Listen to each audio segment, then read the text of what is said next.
E isso era necessário antes que a mão final fosse colocada sobre o trabalho. E isso revela o estado lamentável dos judeus presentes. Eles concedem que a revelação da vontade de Deus não é aperfeiçoada, e no entanto, apesar de todas as suas misérias, escuridões e angústias, eles não se atrevem a fingir ter ouvido uma palavra do céu. Esses 2000 anos, isto é, desde os dias de Malaquias, no entanto, eles trabalham para manter o véu em seus olhos.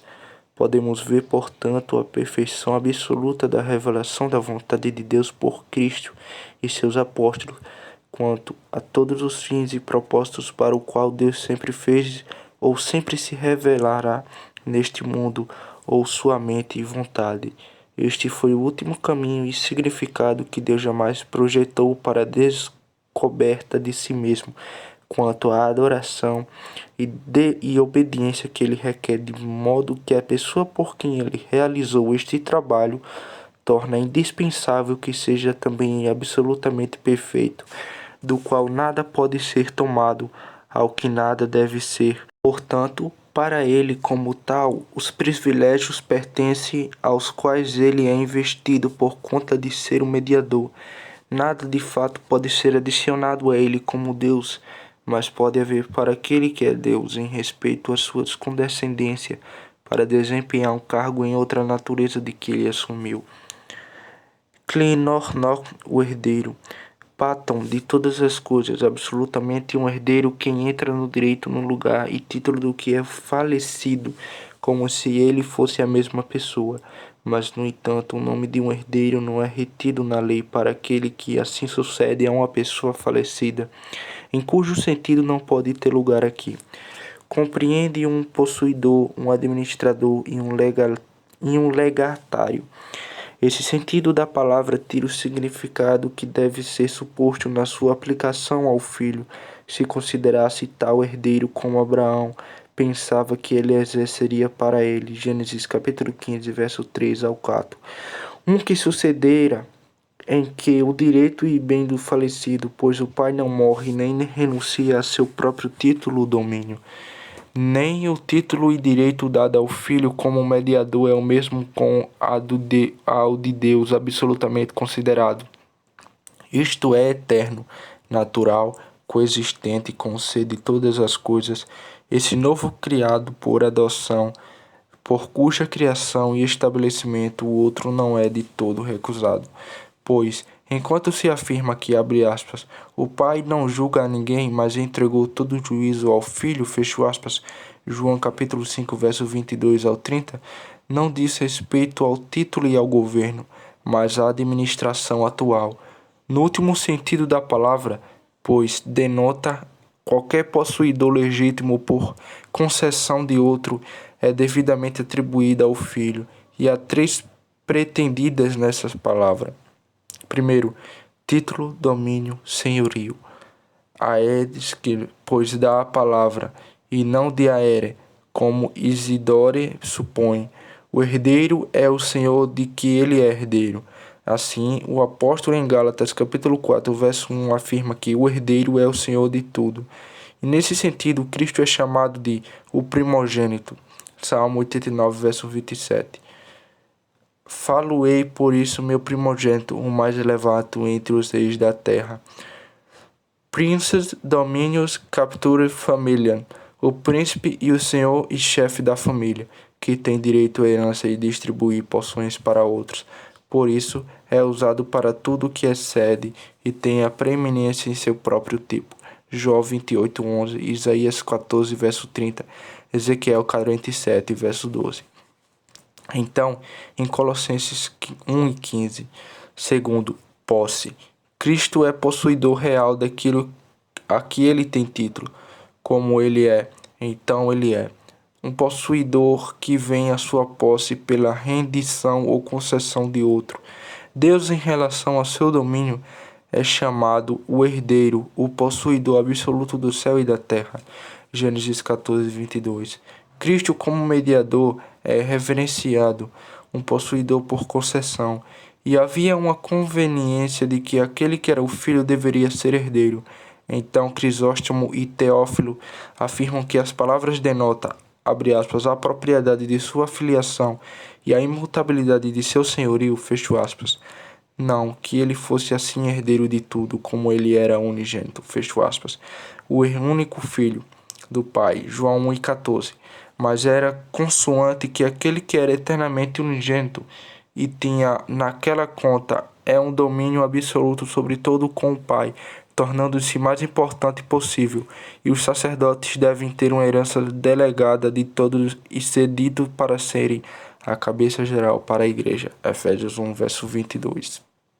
Terceiro ponto, que ele tem tanto o título como a possessão por concessão do Pai.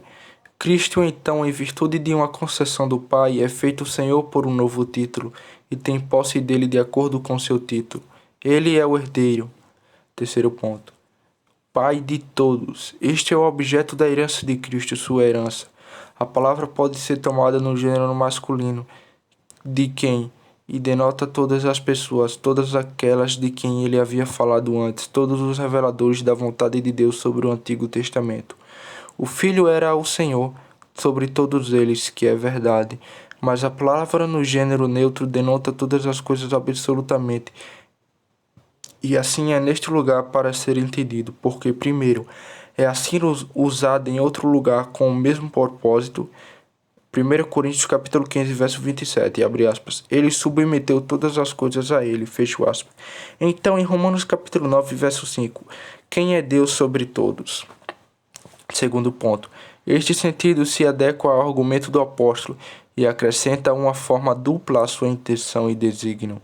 Porque, primeiro, o autor do Evangelho, ser herdeiro e senhor de todas as coisas, a disposição soberana de todos os ritos e coordenanças de adoração, sobre a qual os judeus contentem, devem estar na mão dele para mudá-los e alterá-los como ele desejasse.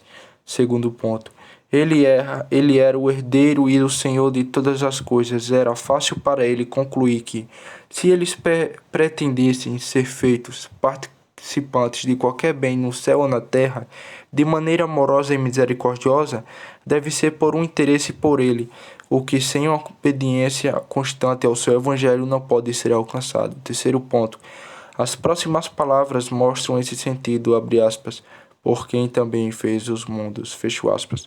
Provavelmente eles representam a razão da justiça dessa grande confiança feita ao Filho. Ele fez tudo e foi conhecido que ele deveria ser o Senhor de todos. No entanto, a força da conexão das palavras, o tudo anterior para o Ainim, ou os tempos eternos ou o mundo seguinte. Quarto ponto. A herança dada responde à promessa feita a Abraão de que era que ele deveria ser herdeiro do mundo, Romanos capítulo 4, verso 13. Isto é, em sua semente, Gálatas capítulo 3, verso 16. Como também o pedido feito por Cristo com essa promessa, Salmos capítulo 2, verso 8. Ambos que o estendem ao mundo inteiro até os confins da terra. Quinto ponto. O original e o surgimento desta herança de Cristo nos dará sua verdadeira extensão, que deve ser mais especialmente considerada. Sobre a criação do homem, Deus lhe deu um domínio sobre todas as coisas neste mundo inferior. Gênesis capítulo 1, verso 28 ao 29. Ele o tornou seu herdeiro e substituto na terra. E quanto às outras criaturas, às quais seu poder e autoridade não se estenderam imediatamente, como o sol, a lua e as estrelas, todas as hostes imaginadas no mundo superior foram ordenadas por ele que os fez servir para o bem.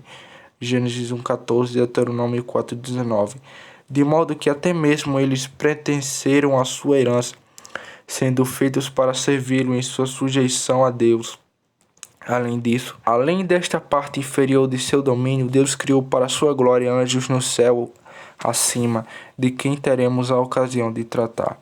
Este continuaram outro ramo do reino providencial de Deus, o todo administrado no mundo superior e inferior, sendo um do outro independente e reunidos em nada além da sua dependência e sujeição ao próprio Deus. Por isso, eles não ficaram na condição de sua criação, mas esse tipo ou raça dele pode falhar e perecer sem nenhum impedimento do outro. Então isto também aconteceu. O homem poderia ter persistido em sua honra e dignidade. Não obstante, a queda e a apostasia de alguns dos anjos. Quando ele caiu de sua herança e domínio, toda a subordinação caiu de todas as coisas a ele, e por ele a Deus foi perdida. Todas as criaturas voltaram a uma dependência absoluta do governo de Deus, sem qualquer respeito à autoridade e à soberania delegadas ao homem. Mas, como a queda dos anjos não prejudicava a própria humanidade, não causaram a queda dos homens os anjos que persistiram na obediência, não sendo parte de sua herança. No entanto, pelo pecado, apostasia e punição da parte dos anjos que não mantiveram seu primeiro estado, manifestou-se como é possível que o restante deles pudessem pecar segundo a semelhança de sua transgressão.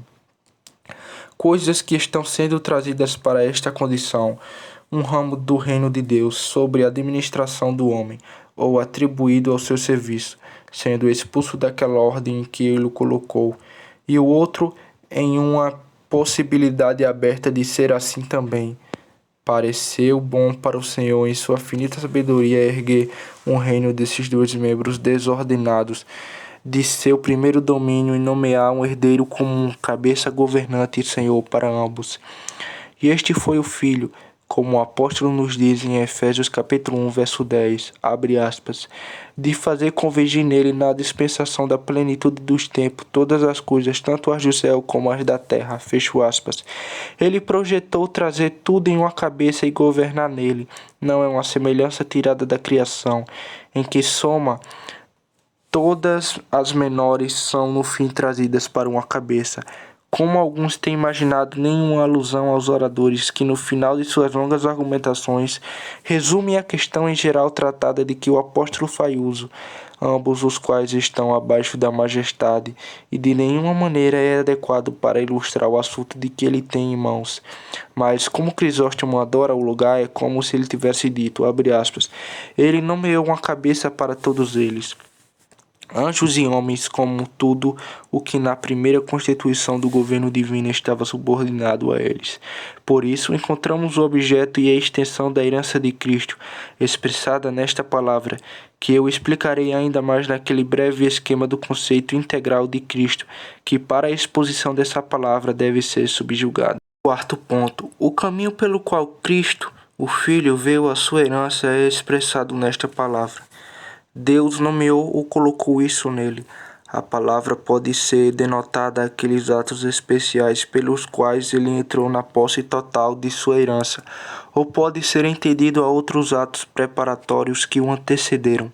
No primeiro sentido, a investidura gloriosa do Senhor Jesus Cristo na posse real completa de seu reino após a sua ressurreição, com a manifestação na sua ascensão e símbolo de sua estabilidade em seu assentar-se à direita de Deus é projetado. Por tudo isso Deus, abre aspas, o fez, fecho aspas, o colocou com solene investidura herdeiros de todos. A concessão foi feita a ele em sua ressurreição, Mateus 28:18, e nela foi plenamente declarada aos outros, Romanos capítulo 1, verso 4, Atos 13:33. Como havia de ser rei de Salomão quando foi proclamado por Benaia, Zadok e Natã. 1 Reis, capítulo 1, verso 31 ao 34. A solenização disso foi na sua ascensão. Salmos 68, verso 17 ao 18. Efésios, capítulo 4, do 8 ao 10. E tipificado pela cavalaria de Salomão, sobre a mula de Davi em seu trono, todas as pessoas clamando. 1 Reis 1:39. Viva o rei Salomão! Tudo foi selado e ratificado quando tomou posse de seu trono na mão direita do Pai, por tudo o que foi feito e declarado como Senhor e Cristo. Atos 2:36, Atos 4, verso 11, Atos 5, do 30 ao verso 31.